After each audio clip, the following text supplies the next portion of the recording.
That's right back, Charlie. Definitely.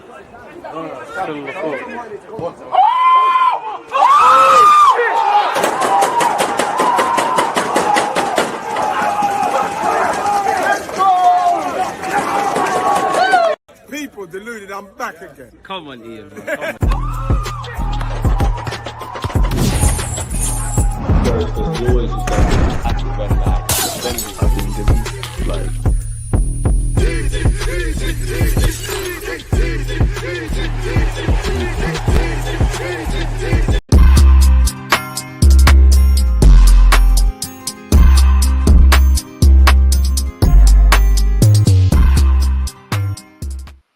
People deluded, I'm back again. We've done a lot of shows by now. You know me and Jess, aka she knows Arsenal. We talk about Arsenal, and at a current climate like this, we've got a lot to discuss. After this live stream, we'll be heading over to her channel. So yeah, man, join us. How you doing, Jess?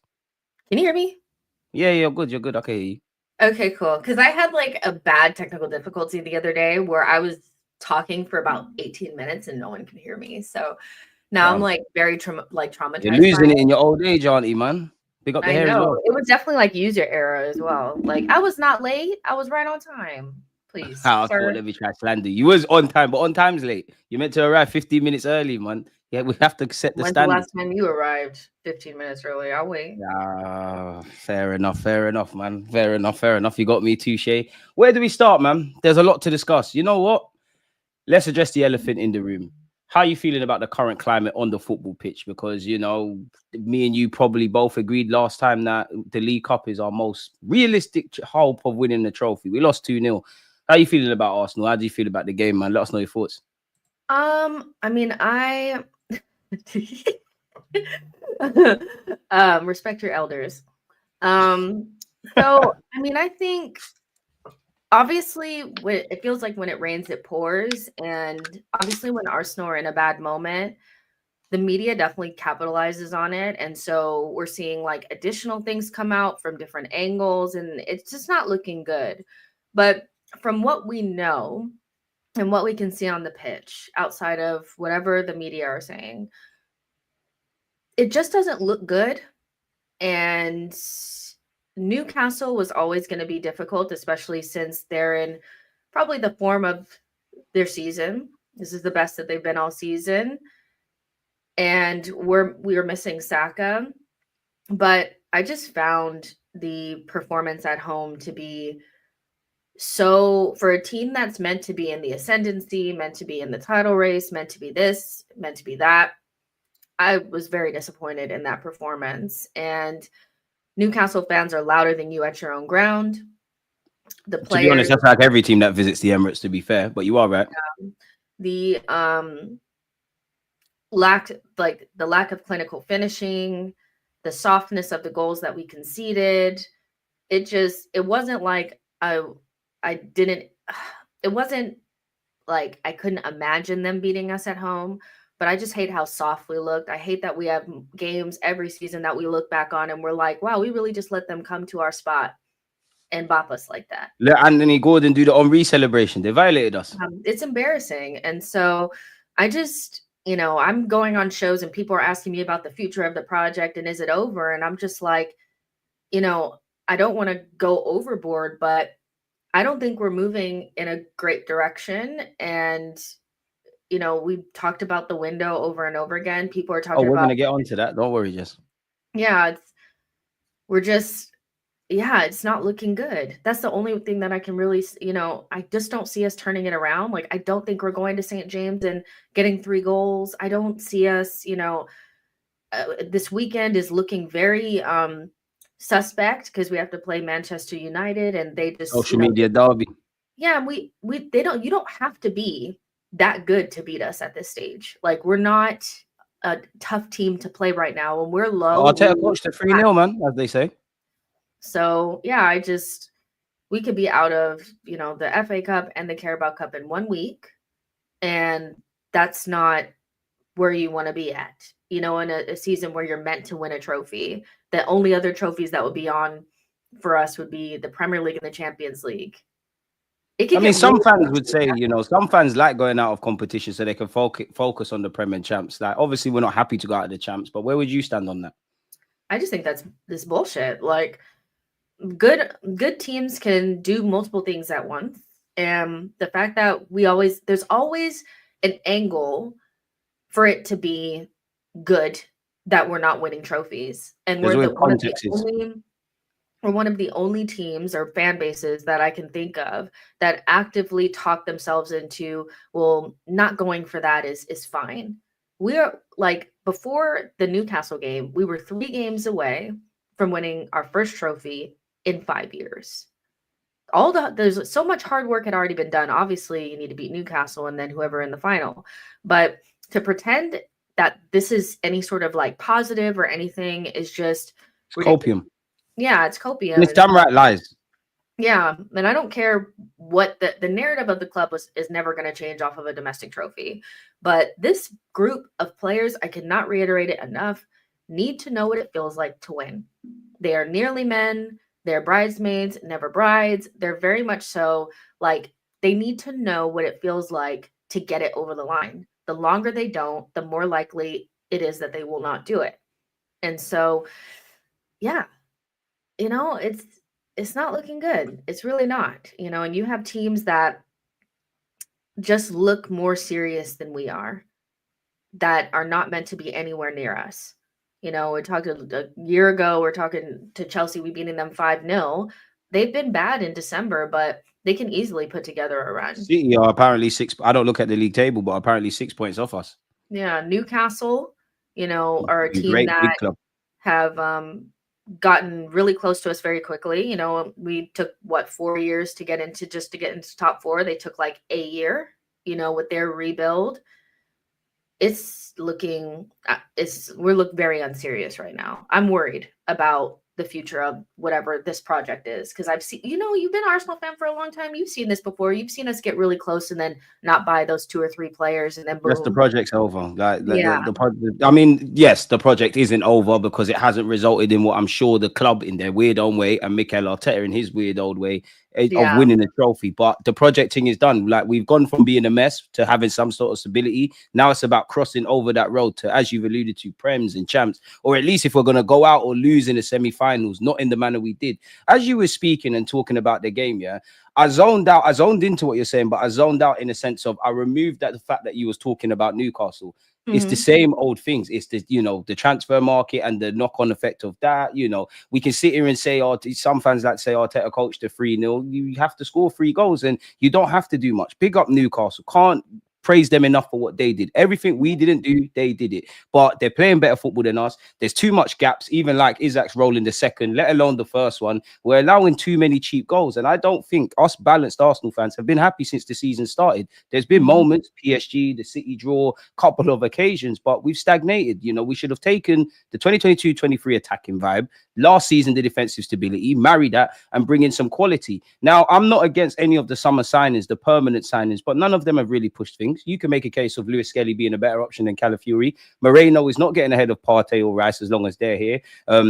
Sterling's a stopgap. We've made an absolute mess. But I do have to ask you though, are we exaggerating? Because, there's plenty of positive statistics. That is our first defeat in 13 games. That is our first defeat at the Emirates since April, I believe. Are we exaggerating? Because as much as we're doom and gloom, and I don't think you're or myself are wrong, we're still second. We're still in technically the League Cup. We still got the FA Cup, and we're mathematically until the Prem's over, it's not over. So are we exaggerating? It would be an exaggeration if we were pretty much any other team but Arsenal. But I just feel like there's enough evidence to show that Arsenal tend not to get it over the line in whatever capacity it is. So I think a lot of us are just pulling from actual data that we've seen before. And there are a lot of Arsenal fans out here that are good at spreadsheeting. They love bringing up best team in 2024, first loss in 13 games. This is the exact same time where we went 16-1-1. We haven't won a trophy in 5 years. This group has not won anything. So that is the biggest measurement of whether or not you're successful or not. And I'm not talking about players and managers say it as well. So yeah, I'm not talking about what Ole Gunnar Solskjaer was saying, that like trophies paper over the cracks. That is a different conversation that they were having. this is a team that's meant to be, the rebuild is done and we're supposed to be winning trophies now. And we haven't done any of that. So all this spreadsheeting and like we're in all 4 competitions. Who actually thinks we're going to St. James and getting anything? Let's be Exactly. serious. I'd love for me and you to be wrong and there's a miracle in football and it's romantic and we score 3 goals. But you know, you're kind of damned if you do, damned if you don't. We all know you set up in the middle, low block, or have some elements like that. Arsenal will move it to the left, the right. We won't necessarily score. We're creating 2 or 3 chances a game, clear-cut chances. Havertz and Martinelli, you know I love Martinelli, but at the end of the day, we're at where we're at. They're never going to score. And even if you look at the Newcastle game, it's our defenders that are having the best of chances, and there's not Yeah, really exactly. quality efforts. People want to sit here and say we had 23 shots, 3 on target, but you're lying to yourself. You're not lying because the data is there, but you're being dishonest. Like you can see in front of it, it's not good enough. If you don't defend well, if you don't attack well, you're not going to win games. That's what football's about. When there's so many questions in midfield, you're at where you're at, Jess. It's frustrating, when man. we went down a goal, how many people, especially like in the comment section, like how many of you guys thought we were actually going to come back from that? The amount of people that were like, we went, if going down 1 goal at home feels like a lost cause, that is not, no spreadsheet is more informative than your gut and your eyes. Your gut and your people eyes. like to lie with their eyes, man. They don't want to see what's in front of them. Simple. To me, football is so simple. Like, just have more talent than the other team and be well coached. Have desire, man. Because as much as I like Newcastle, obviously Isaac's great. We'd love him. Gordon's great. But you look around, they've got Dan Burn, they've got Murphy, and I'm not slating these players, but they're not littered with quality. They just had passion, they just had desire, and they were essentially street smart. Now we're quite pardon my language, but we are fucked because you either try and go toe to toe at St. James's Park, which is a myth with 12 men, and yes, assuming we get 2, but they could hit us on the counter attack and score, or they sit back and go into their 5-4-1 or really 5-5-0 like at the Emirates. It's a myth. And you know what? On the balance of things, 2-0 isn't the most ridiculous of scorelines to overcome. If there were certain things that we had in this team and we had a bad day at the office, I believe we could get something. But playing like this, individually and collectively, it's frustrating. And it's frustrating because I'm pretty sure if you look care enough, go on Jess's own platform back in the summer and go on mine, and then go and look at our early bits and pieces of content throughout the summer going into the season. We're kind of broken records. We're talking about the same things. We know if Saka and these key players are injured, we know with the issues in midfield and on the left and on the right and the overall depth. And it raises, you know, as much as the title of this video is pressure, and I'm about to ask you a question. I don't think there's pressure on Arteta. I think he's got internal pressure because I don't think he's going about it the right way, but I think the man wants to win. I think the players want to win, but he got a new deal before a ball was kicked. We're back in the Champions League, barring a fall off. It's not a far gone conclusion, but we're not going to go out of that. You've reached the semi-finals, as embarrassing as the first leg is. You're probably going to get to the latter stages of the champs. You know, you go out to the FA Cup. They might say we'll allow that, but as long as he's hitting these KPIs, he's going. So he's staying. Sorry. So I have to ask you: do you think there's pressure on both Mikel Arteta and the Kroenkes, especially with where we're at now and the market being open? I mean, not necessarily. I just feel like when you're desperate to win, it looks like that. Like, I know for a fact that Man City are desperate to win. They're under pressure to win because they're desperate for it. Like, that's what they want. Everyone wants to win over there, yeah. Yeah, Bowley is desperate to win. He's so desperate that they just kept buying up all the players no matter what. They will buy a player in this January, and we will not. There's no pressure, and I don't know if it's just, you know, I think it's the way that KSC operate and the fact that they're probably not syncing with Arsenal enough where they're desperate for anything. Remember, I mean, he said that he didn't buy Arsenal to win trophies. We know that. So there's no pressure from there. And we all know it comes from the top.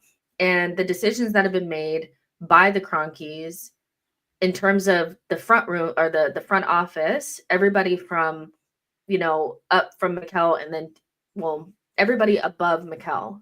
That's not an owner. And accountants and lawyers, man. Yeah, all of those people are culpable in what's been going on. Like, I read a tweet earlier today where somebody was like, I feel like the balance is off. We have too many lawyers. And I'm like, yeah, we have too many lawyers. Amen. 100%. There's no football people in there. It's too risk adverse. Everybody's thinking about the bottom line.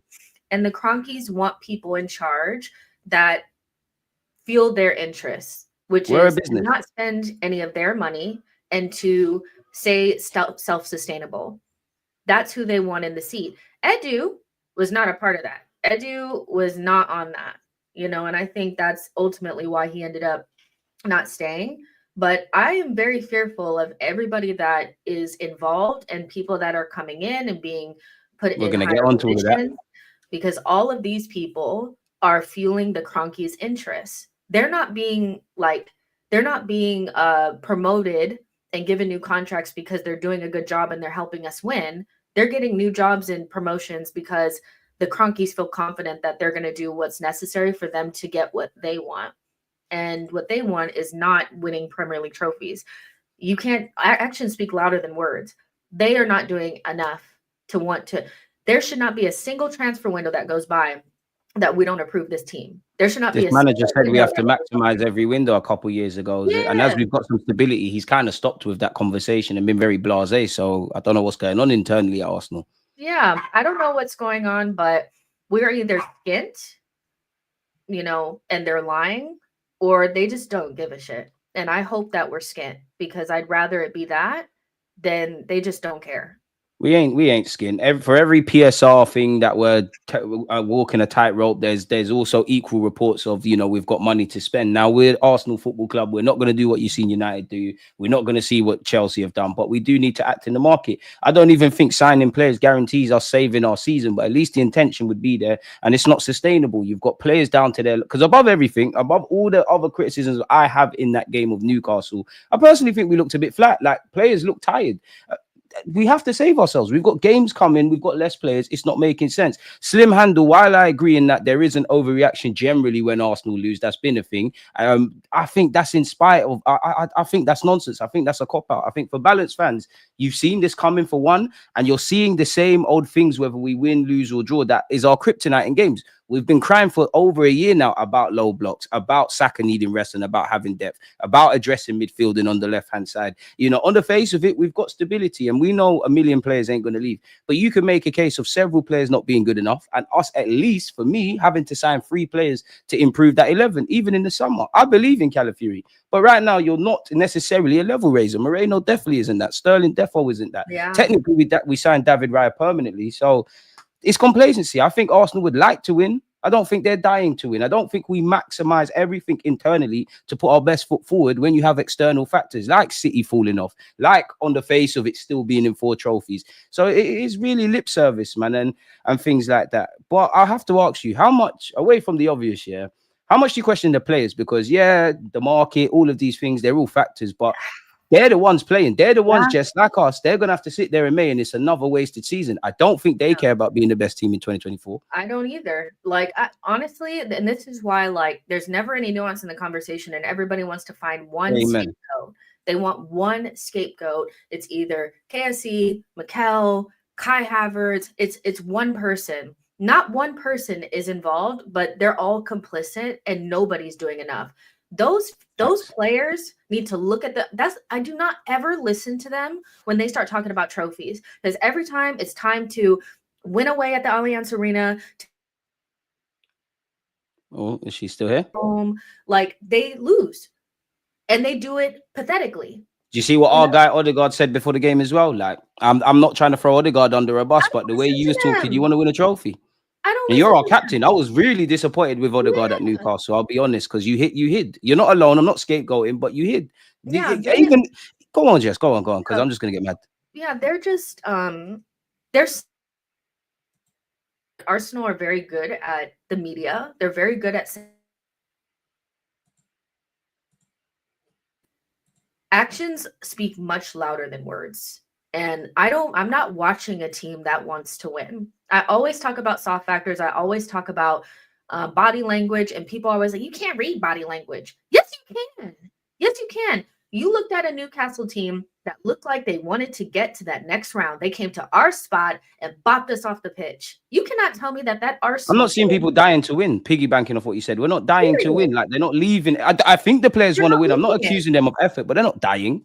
No, they're not dying. They're not leaving it all out there. Do it. Absolutely. Back end of last season, before obviously we needed to beat Aston Villa and beat Bayern, we saw a team that played. This is the exact same team, by the way, do much better than what we're seeing now. They're not playing anywhere like near their levels.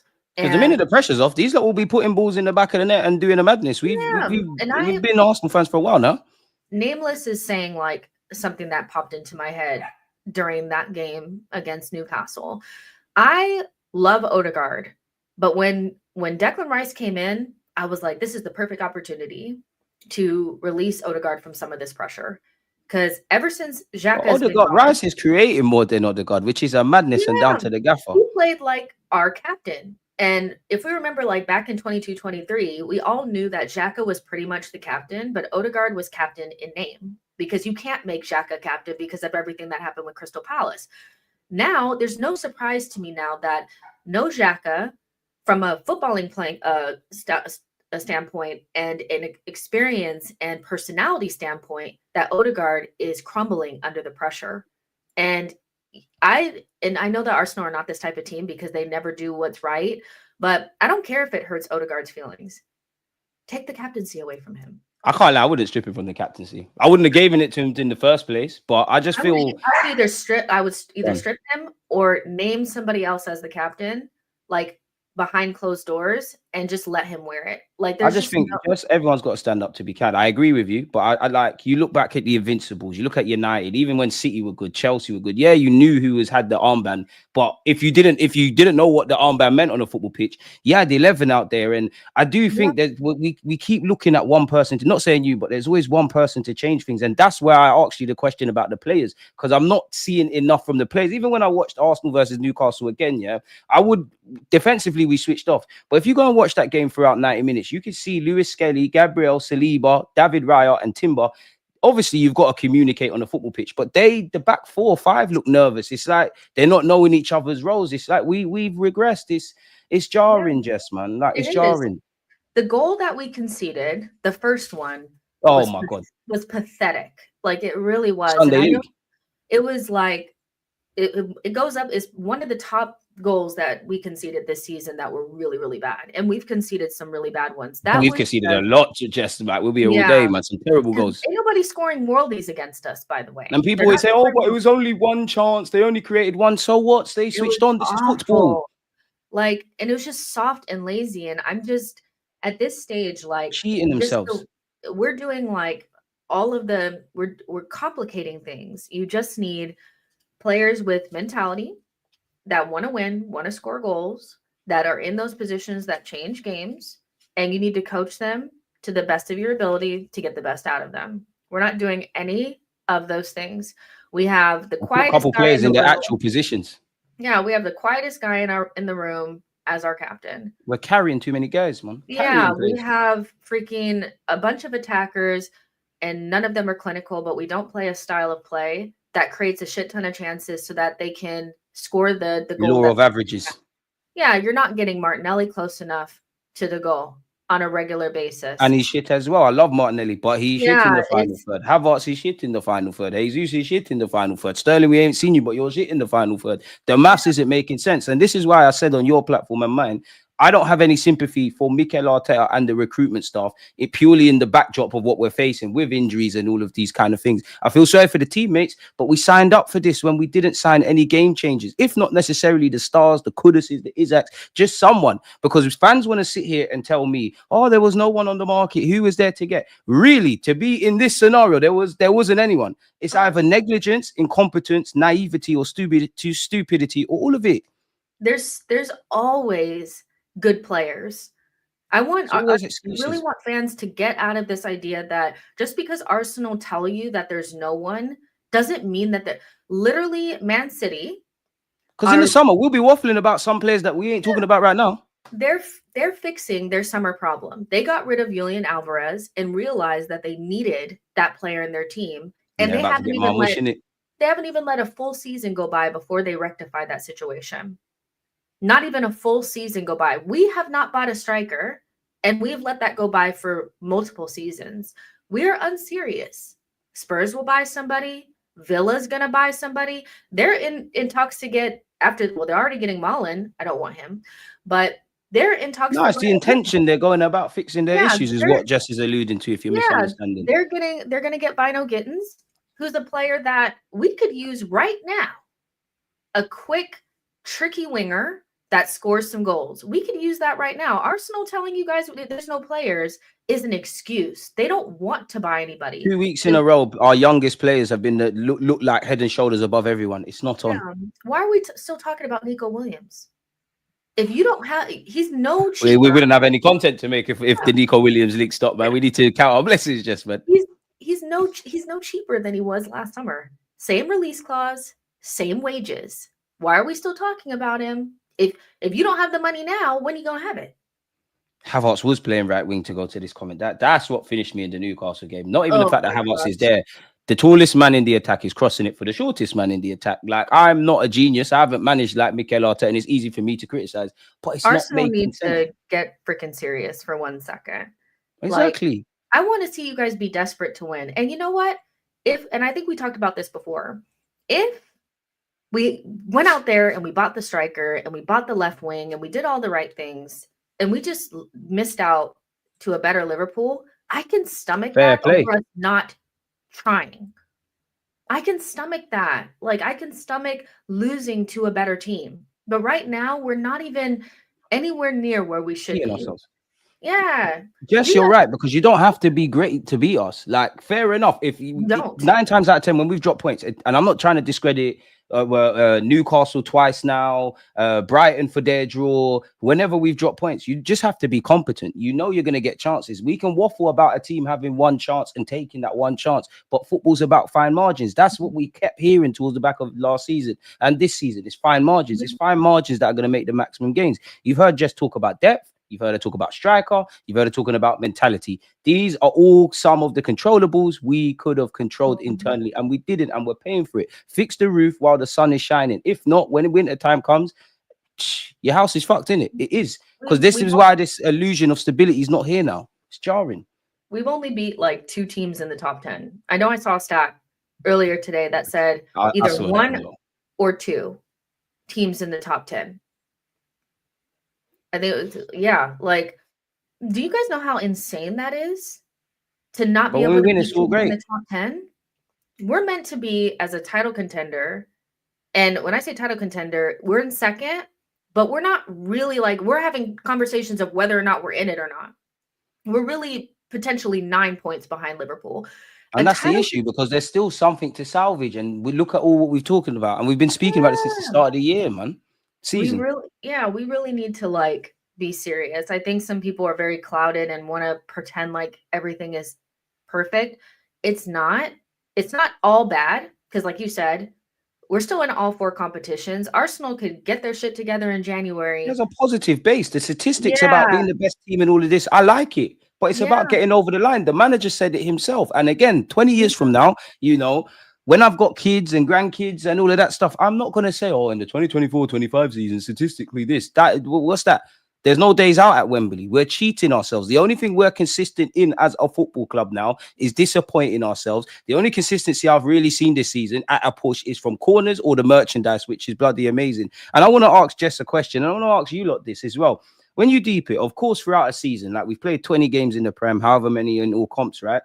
People can have good games, better and bad periods and all of that jazz. How many players in that team could you say at this moment in time you're doing your job? I'd say Partey's one. I'd say get Saliba and Gabriel. I'd throw Timber in there. Obviously, Lewis Skelly and Ethan, you've done what you can. Saka prior to his injury. Other than that, and there's probably 1-2 names. Other than that, scratching my head. Is that sustainable of 11 starting players, let alone the whole bench? No. I don't know. No. And I can't understand for the life of me why we have multiple players out of form at once, multiple times a season. I just don't see that with other teams. I just don't see where every single attacker is bad, where it's like I just don't see that. You've got players failing and Arteta complicating the thing. So it's just a negative cocktail. But we also have way more talent at the back end of the pitch, because that's where we spent all the money. You know, I say this all the time that I feel like from DM. I saw your tweets. You're very passionate. You went on a little rant, and I was saluting all of them. Gloves were off. Yeah, from DM back. Marquinhos has gone on loan as well. Oh my gosh, I cannot. This team's making me think of mad thoughts. That Marquinhos is shit, but he's gone on loan. I'm thinking, should you've kept him as a body? Maybe Rashford isn't the worst. Koulibaly can't be that bad. Pepe, why did we get rid of him? The club is making me think of crazy reactionary statements now. Yeah, absolutely. But yeah, when you spend the majority of your money, and I know everybody's seen that athletic, graphic that popped up that shows where our money has gone. Of course, our defense is better than our attack. There's way more talent in there. Saliba and Gabriel are closer to elite players than Havertz and Jesus. Yeah, everyone in the defense, everybody in that defense, more or less, with the exception of a few. And even that, we might not rate Zinchenko, but we know what he is, and you kind of know what to expect with him. He might change a game for you with his passing and be crap defensively. It's like getting a bunch of sweets and just randomly putting my hand in there and just hoping for the best with our attackers. But we knew this with Bukayo. It's naive to expect one footballer to carry us. We're fucked, Jess, man. The money, as you said, you're banging on money. You're ironically. Yeah, we have I think for the whole season, I've been trying to no, I haven't. I'm not gonna lie. I haven't been doing the false positive stuff. I really haven't. From day one, I said it's a shambles. I've only been happy twice this season, Jess. Yeah. PSG and the City game because of the performance, not the result. Other than that. It started early. I don't know, I'm not trying to be like one of those is it's so obvious, but even when we were playing against Wolves and Brighton, it didn't but just what were fans saying? The toxic positive fans, they were saying, oh, we don't want to burn out. We're going to get going later on in the season. The people need to stop and listen to what they're saying. Don't understand ball. The only season under Mikel where we actually played well, throughout the majority of the season, was the one season where we actually played well in preseason. That's the only one. Even preseason was disrupted. Yeah. Every other preseason where we looked weird and we're squinting to see positives, we always start off the season poorly. We're not that type of team. We're not that type of team that can just start growing into the season. That's not who we are. We have to be good from the beginning and hope that we don't burn out. That's who we are. As should all teams, man. We're conserving our energy for later on in the season. Stop it. When people say bullshit like this, part of my language, do people stop and think? Do you think Arteta and the players are going into games in August? Oh, we've got a tough fixture schedule in January. Nonsense. We always you can't have it both ways. You can't sit there and say that and then say every Premier League game is a cup final. There's no easy games and all of this jazz, man. So Jess is bang on the money with what she's saying. Yeah, it's just a lot. And I think for me, it's boiling up a lot because I remember getting cooked earlier on in the season for saying a lot of these things, that our attack is not very good, that we don't look like we're going to win anything. And that's because I'm looking with my own eyes and not trying to rationalize what I'm seeing. You're not running agendas. Let's be real. A lot of people have agendas to run. That's why they do all of this. It's dishonesty at its finest. And it's not one player. It's not one player. It's not one thing. It's not Arteta and no one else. It's the club have collectively let themselves down. And my biggest fear is the next couple of months we'll see the apathy set in and we'll start to see more empty seats. Well, you saw it against Newcastle, people voting with their wallet. As you said, there should be control the controllables. If you don't want to see it, don't go, man. And I can't blame no one. Yeah, because right now, if I was in London, I would not go watch Arsenal. Have you seen, and don't get it twisted, there's sometimes in games the players need a pick-me-up from the fans and sometimes the fans need something. But I'm getting, in this current climate that we're in, I'm getting sick and tired of seeing Martin Odegaard and Mikel Arteta do this, try and G up the fans. You're not giving them anything to get behind. You're not dying to win. None of you are trying to, none of you really are taking care of your individual jobs. I'm seeing defenders not win their battles. I'm seeing midfielders let too many runners go. It's jarring, man. Yeah. And so, I don't know what's going to happen from here on out, but I'm just saying throw the top four in the bag and end the season. I just don't have it in me. Every game that goes by, I'm like, y'all are actually pretending you're enjoying this? Because this is, and I'm not saying just go back because, everybody does extremes. So you just want to go back to open football and not, that's not what I'm saying. She's saying take the good, make it great. Evidently, the areas of improvement, rectify it. Yeah, but this is not good enough. And so hopefully we don't slide, but we have a really difficult month ahead. And these guys need to stand up and be counted. But I do feel like there needs to be more emphasis on the players actually playing better. I'm the same way. And Odegaard's my favorite player, but this is unacceptable. Like, his performances are unacceptable at this point. I know it's like, did he have the baby? Like, was it him that was in labor? Like, what? You know? But at a certain He needs stage, a nanny, you man. need to wake up and remember that you're the captain of Arsenal Football Club. Your performances are embarrassing. And it's not even so, I can take a bad touch here and there, but the ducking, that kind of stuff, I can't. You know, I really can't. So, yeah, this. We're lost for words, man. Like this, and you lot smash the like button and make sure you're following and subscribing to both channels, man. Because win, lose or draw, we're always here. But it's for me, it's the predictability. It's like even though you could predict this coming and you pray to God you're wrong, you're still disappointed, man. And even for Mikel Arteta, like yes, Odegaard has to win duels and stuff, but I think there's an overemphasis on Martin Odegaard having to win duels. Declan Rice having to create, and people like to agenda Declan Rice. Is he the best player on the ball? No, I'm not talking about fair criticisms. But you watch that Brighton game and you watch the Newcastle game. One of the only players trying to fucking get us going is Declan Rice. However, he's not an 8. I hear it, Mikel Arteta. Teach the guy new tricks and trades of the game. Make him a more complete player. But at sometimes football's a simple game. He was West Ham captain, made X amount of appearances for them in England through just being a destroyer, box to box, win the ball back, give it to the wavy players. There's too many square pegs in round holes. Even Kai Havertz, yeah, he should have scored. But if you're in the first half, he's dropping into midfield, he's working the channels, he's doing all of that sort of stuff, and we're not creating. You look at Newcastle, is that everything Mikel Arteta demands of a striker? Isaac was doing that against us and still found himself in the right pockets. So it's not making sense. Arteta's in the press conference talking about, oh, that's what happens when you have real quality up front. Either that's shady from him on the board, or you didn't do what you needed to do. You spent 65 million on my man, on Kai, where you probably could have got Isaac that same summer. Yes, I think he joined Newcastle in January, but come on, if you sweetened him up, chatted to him, he might have just waited. Yeah, you have you are a sick man, Mikel, because you cannot sit there and say that's what happens when you have real quality up front. But you were so excited by what Havertz did at the back end of last season. You guys, because you're a big voice in the room. Some fans. Yeah, you told Sesko he would not start over Kai Havertz. This is your doing, you know, so I don't know what to tell you. Like, hello? Don't stand in the rain and complain you're wet, man. And I said it, and some of you, my viewers on this platform, I said I will not I got sympathies for Arteta. Nothing will be close to sympathy where it comes to recruitment or the knock-on effect of not recruiting.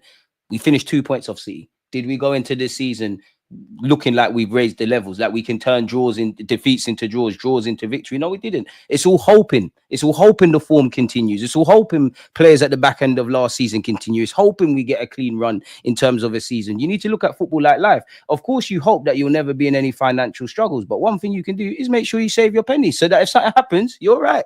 We're playing stupid games and winning stupid prizes. What do you make of this? Salute to both of you. What do you think of move Partey into the left 8 and Rice back at 6? Me personally, just play them both as multifunctional midfielders. I wouldn't quite want Partey as an 8, but where are you at with that? Yeah, we just have to go through the season and how we're doing things. But I am so tired of talking about this midfield. So none of the options that we have right now solve the problem that we have in midfield. It is a talent issue and a recruitment issue. So you can move those pieces around, nothing will change.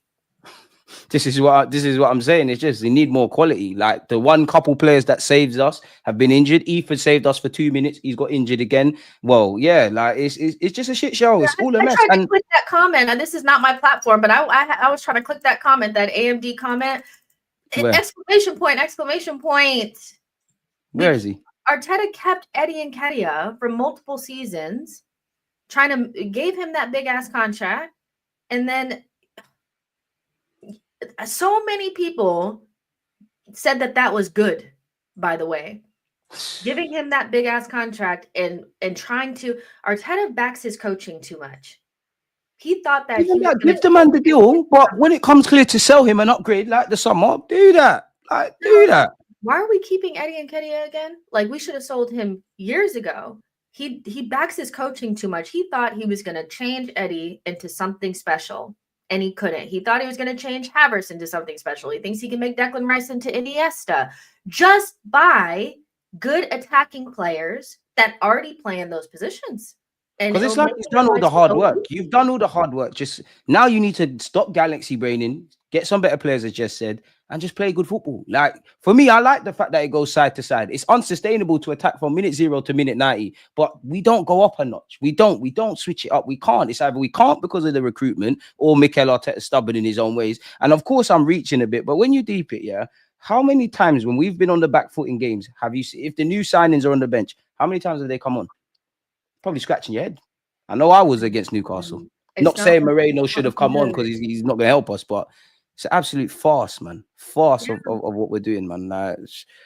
I don't know what to say. I see some super chats. I'm going to get into them in a sec. I'm just trying to find them. Big up South Africa in the building. We clearly have regressed, man. We've regressed. We've regressed in all aspects of a football club. We spent the whole summer scrambling for goalkeepers, whatever. We ended up with Raheem Sterling.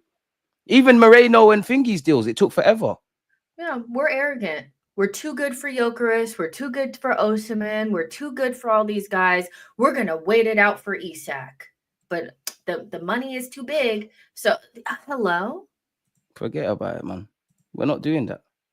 We're not doing that. Like Isak, they're saying 150 million. We're not doing that in January. You know, it's the same old thing. We hear war chest, need players with X factors. And I said this last week or the week before with Jess. All of the issues we have faced this season, bar illness, because no one can predict that.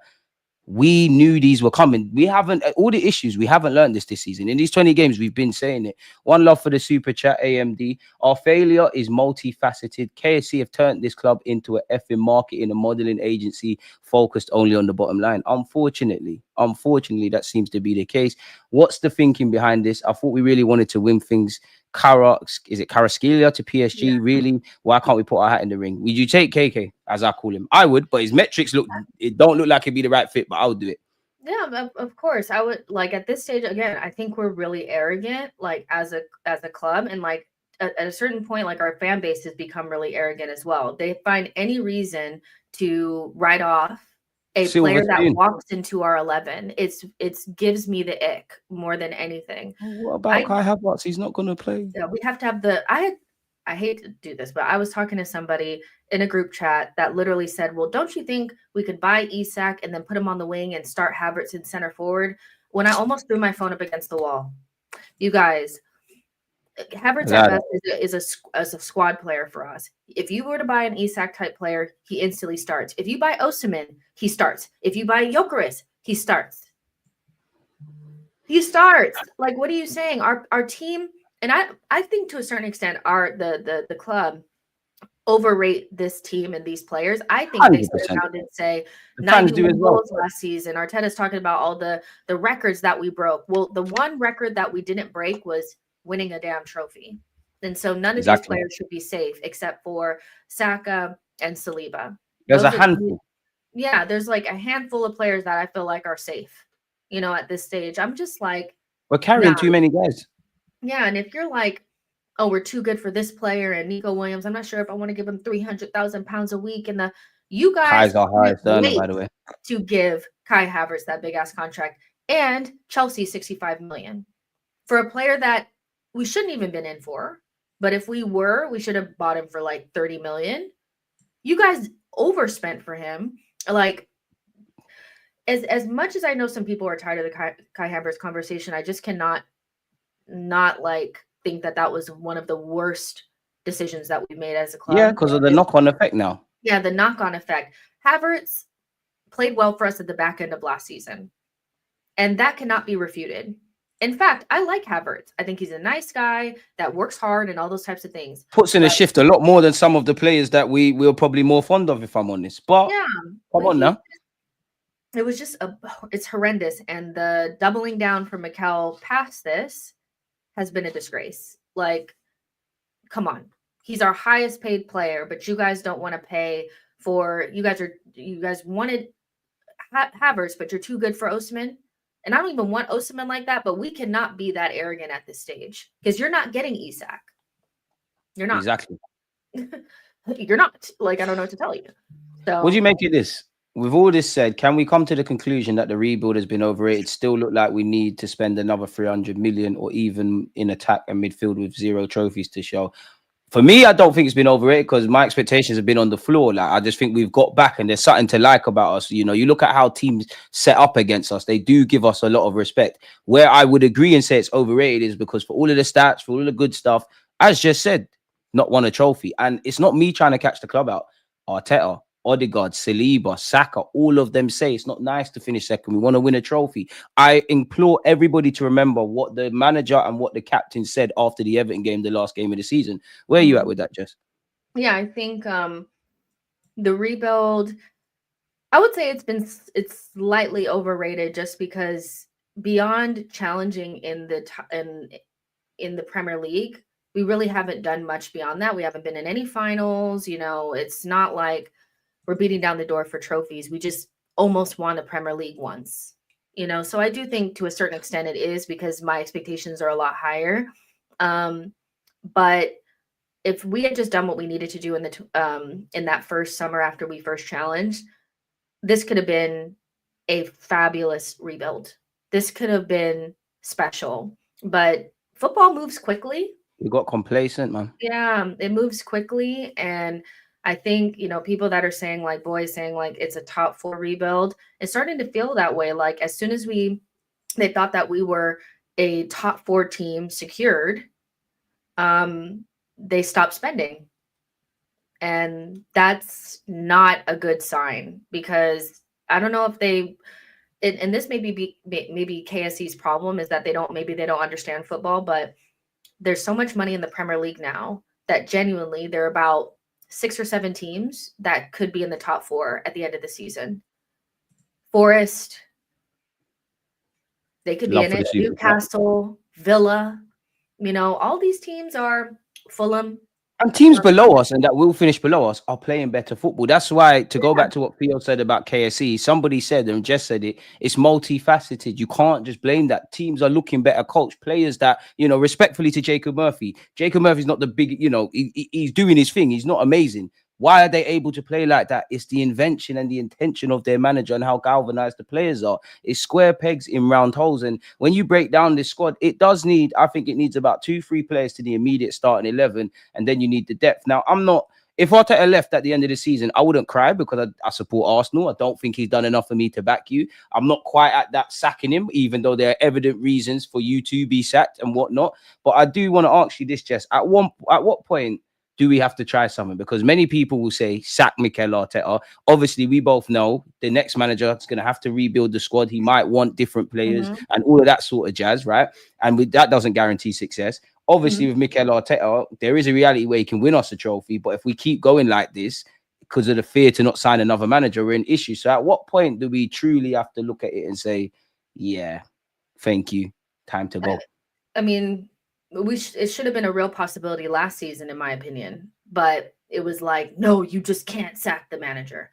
If he goes trophyless this season, it should be a real conversation. I think the football that we play, and the lack of, you know, buying top quality players in the positions, I think Arsenal fans, you know, I think it'll naturally happen, but I think they should stop going to the games. And, you know, we have to. That's when the Cronkies will get involved. That's why Emery got sacked. Yeah, we have to take these we do have some power. I know a lot of fans feel like we don't have power, but I can't lie, Jess. I'm with them. I don't think we got no power, man. Spending, yeah, but I'm with them.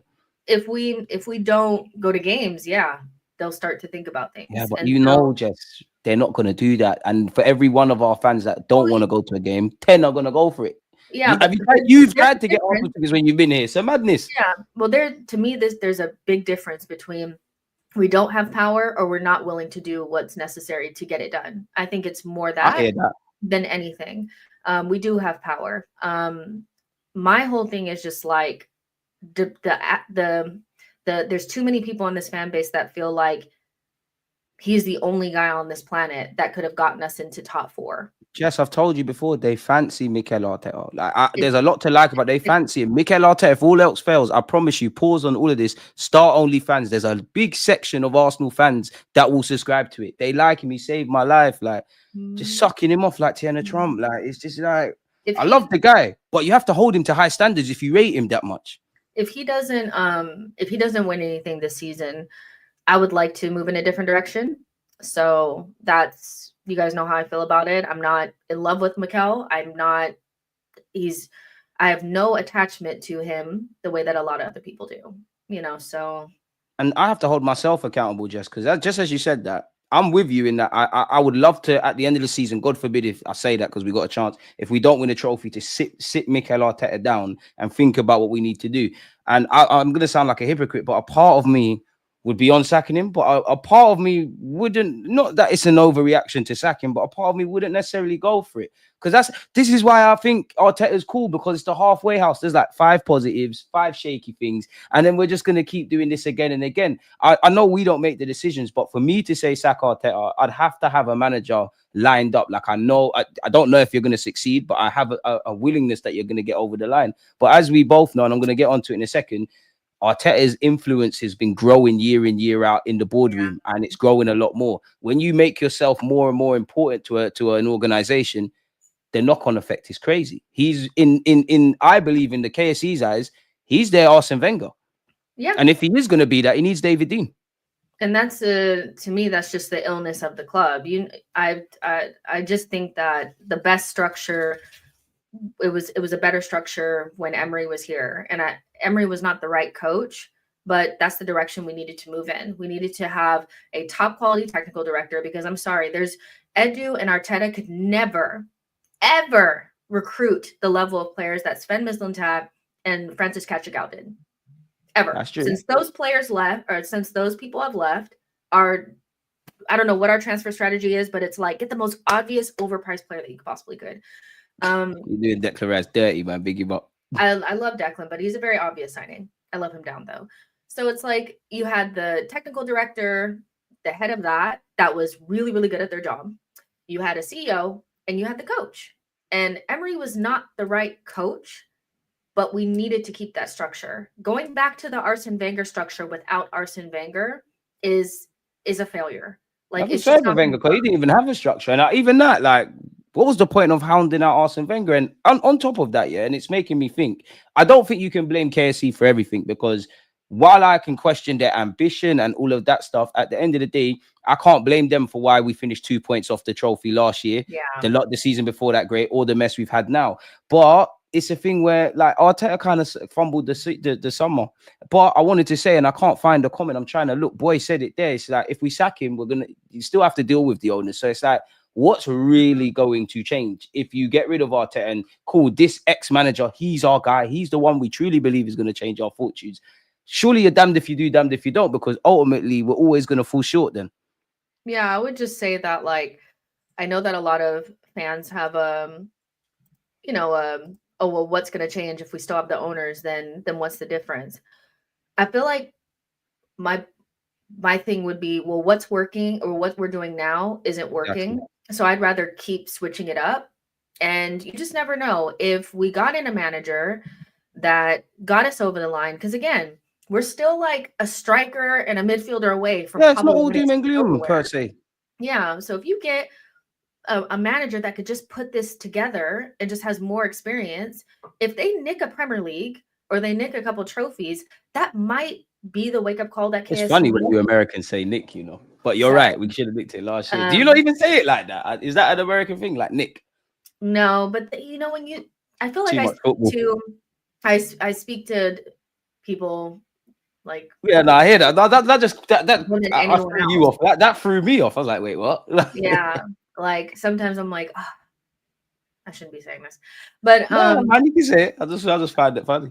But yeah, like, I don't know why we're so afraid to make change. I think people think that the only thing that can happen is that it falls apart, but there's also, a world where just a manager that's 5% better than Mikel, 5% more experienced than Mikel, could get this team over the line.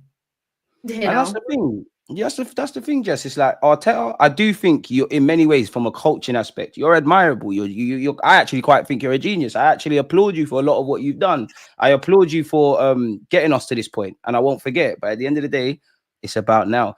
What do you make of this super chat? We are not a serious club. No elite football team moves like us. Look who we hire as director of football. I'm just waiting for excuses. Crazy. Yeah, I Crazy. mean, love for the super chat.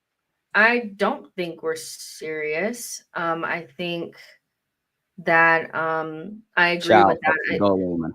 I feel like a serious club goes out there and gets the best in class, the best possible person you can get for every single position. We sign people that we don't care what their experience level is, as long as they're attached to the club in some way and we can keep up Friends and Family FC. That's what we do. The Rosicky news, absolutely. My head was in another stratosphere. It was in another stratosphere. What do you make of it? It's on brand. What do you make of this Rosicky stuff, man? Because there's been a bit of an update, but yeah, it said he's the leading candidate. Now you look into his Sparta Prague days, it seems like he's done all right. Me, I think that's just getting former teammates and everybody's boys with each other. But where are you at? Yeah, I want just for one time for Arsenal to go out and get the best person, where you can look at what they've done and say, you know what, they're the best. And those people, there's better people than Rosicky. There just are, fundamentally, that are available. Alabe is available. You can probably get the Bayer Leverkusen guy out of there. Luis Campos will be available as well. And I know people are like, what did he look at what he did at PSG? All the damage that he's done at PSG is still better than anything that this guy can do. People can say that. What about Leo? What about Monaco? Yeah, but people were waffling about Osimhen. People were waffling about Rafael. Damn, man, we're there. Arsenal don't want somebody that's going to challenge. They want somebody that's going to. Yeah, I'm not here to make friends. Fall in line. Yeah, exactly. He's going to fall in line. He is Mikel's friend. He's never operated at a club like Arsenal, and so happy to be here, Ting. Yeah, I like Rosicky. I would put him in midfield tomorrow. But as the sporting director, drop me out. To be fair, Arteta could go in midfield. Stop managing. You know what? To be honest, Arsenal, when Arteta came in, I couldn't stand him. So, yeah, he was announced the day after the 8-2. And I was like, no way we're bringing in an Everton player to this freaking team. So, yeah. But yeah, and I saw that comment about Chelsea coming in for Kvaratskhelia. Why would you be surprised about that? They are never. And Newcastle greedy. They got Anthony Gordon. Yeah, no ambition other team is like us. Like, they're serious. Nottingham Forest are going for the title. They're buying players in this window. They're saying 70 million for the Napoli lad as well. Like, I like him. I've done videos on him. If I could, I would. Like, there's no excuses. You think Chelsea and Newcastle aren't sitting there and going, oh, it's difficult in January. They're still trying, bro. Spurs went and got a keeper. I'm not saying sign players for no reason, but there's ambition. You could say, oh, but Liverpool are top and they haven't signed anyone. I guess you can afford to rest on your laurels when you're doing what they're doing. And we don't know what's going to happen come the end of the market. The only thing I will say to the club is the window isn't shut. I'll cut you that luxury. Beyond that, it's a myth. What do you make of this Duncan Castle's comment? Because, we're getting to the end of the stream. I quickly want to round up 1-2 things before we go on your channel. He said, and to be fair, he could be chatting nonsense, but he said, Mikel Arteta went into this season in his strongest position of power ever at Arsenal, having been handed a new 3-year contract in September. That contract, I'm told, was one of the key reasons why Edu resigned as sporting director. He wasn't happy with Arteta's increasing authority at the club. Listen, taking into account that, like you said, that Duncan Castles could be just saying whatever. The reason why it's believable is because you can imagine that happening. Edu leaving, not even mid-season, is a red flag to me. Everybody else that we've spoken to, Olabe, Rosicky, all of them want to stay at their clubs until the end of the season. Edu is the only person that wanted to leave for the CEO job and left us high and dry before even the January. He was in the midst of hiring a coach for the Arsenal women's team. He was in the middle of work and he just dropped everything. Arsenal fans are like intentionally. We don't owe us nothing. And Edu had a lot of faults here, but I do like Edu leaving in that it further highlights that everybody makes mistakes, because I think there's this willingness to always blame Edu. I'm definitely not defending Edu, but as we keep saying, the theme of this is multifaceted. So how do you feel about this then? Because Arsenal's acting sporting director Jason Ato has this growing internal support to take on the role permanently. The club's ownership are said to have been impressed with Ato's work since his appointment on an interim basis and is viewed as a genuine contender for the vacancy. Bearing in mind, just last week they were saying that the same internal stuff have concerns about his inexperience. So is there more experienced guys we've tried to go for and they're not on it mid-season, and now it's a promotion thing? I don't know, man. I think who, first of all, if you've been around and you've been working first of all, what have you been doing for the last couple of months? Because we've only been hearing, you said that he's been in the interim basis and they've been impressed with what he's done. Well, what has he been doing? Because there's nobody on the table except for Isak and Nico Williams. So he's not doing anything. Anybody that's been around since 2014 that is moving up the ranks is somebody that I want gone, because our recruitment has been not great. So he is somebody that's going to fuel the agendas of Mikel and the Kroenkes. He is a yes man. I don't want him here. I want a full rebuild in our recruitment, new scouts, new everything, because I don't like what's going on. So she's preaching, I don't want and that it's guy only here. Thursday. I don't want this guy here. I don't want him. Do you know what? Yeah, I'm with you. I want an experienced hand, because I just think if Arteta is going to be here, we need to mimic what we had with David Dean. If Arteta was Wenger, when he wants to move too mad, there's someone that can pull him in. But my issue is whether you get a Larby, whether you promote Jason Ato, how much authority do they have if Arteta is always going to overpower them? Because in Jason Ato's defense, and maybe in Edu's, for all the incompetencies from Edu, how do I know that he didn't have other striking targets when men are going for Kai Havertz, or maybe even a cheaper option to Declan Rice, or at various points has suggested to do things, and Arteta has vetoed it? And your voice doesn't hold weight. It's like any work in life. If you work for a creative agency and you've got the best idea that could bring in some business, and they're not listening to you, it doesn't really matter. So they can tell us that we're seeing the think pieces come out, how we're on reviving our interest in Isaac. It's a myth, isn't it, really? But I'm not confident, man. Apparently, we'll try and get Isaac or Osimhen in the summer. Nico Williams is still our first target. We're looking at Buen and Buemo. Zinchenko could be going to Inter.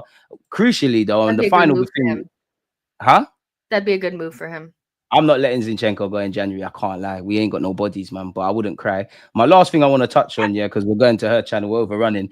You've probably seen Trossard's rejected a new contract offer at Arsenal. What do you think that could mean or means? I don't know. I think maybe even I've changed my opinion a little bit on keeping Trossard. I think again we need, sorry, they're barking, a full rebuild up front. And at this stage, because Trossard kind of looks like he's falling off of a cliff, I'm okay with him going. He's been shit since the start of the season, man. And in fact, if I'm honest, anybody outside of Saka can go. I'm not wedded to anyone. I got a couple names. Like, obviously, anyone can go, whether they want to go, whether Madrid come for certain players or whatever. But for me, my untouchables, I would say, for me personally, obviously David Raya. For me, Gabriel, Saliba, Timber, Benjamin White. In attack. Oh, in attack. Oh, well, attack. The only person I care about that has to stay is Saka. Everyone else, in varying circumstances, can go. I love Nelly, but you can go. I wouldn't force you out, but you can go. Yeah, I'm with you with that. 40 million for Martinelli tomorrow. I take it. I would take it. I'd pretend I couldn't hear it, but I'd take it slightly. But and the attacking, anyone can go, really. Yeah. I mean, midfield, Partey and Jorginho probably going to cut. Rice is obviously going to stay. Yeah, that's what we said at the start. Like when you said at the start, there's not too many untouchables, man. People, we're gonna cut this slightly short because we're running over. We are heading to Jess's channel, so piggy bank off that. Bring the conversations in. Before we get out of here, though, I don't want to leave this super chat hanging. Do we like the pool, or is it simply Arsenal penny pinching? I can't believe Arteta doesn't want a marquee signing, or is this man just arrogant? I think we're penny pinching. We've messed up our budget. We can pull players. Come on, like Arsenal, we're not United and Real Madrid, but we've still been able to convince players to sign for this football club. For whatever reason, Rice picked us over City. When we was in the Europa League, we still got players. That doesn't affect us, especially in today's day and age, man. We got to remember we're in London and all of these kind of things. We can still get players. We just fumbled the bag, so we can't go and get these players. Even that's no excuse, though. Yeah, it's a myth. Excuse. Yeah. It's a myth, man. So, yeah, unfortunately, people, it's nice to be here with you lot. Big up you lot's conversation, super chats. It's always nice to make content with Jess. It's just a shame about our football club. Click the title. She knows Arsenal. We're heading over there right now, man. So, any thoughts we haven't gone over, any extended thoughts, bring them, man. So, yeah, is what it is. Just tell them where they can go. It's customary. I know I just did it, but yeah, you know where they can find you. On the title, it says She Knows Arsenal. You'll go to my channel, and we're going to start a new stream in like 2 seconds. So join us over there. All right. So yeah, and it's my fault for us starting late. Because you always just got to act when like,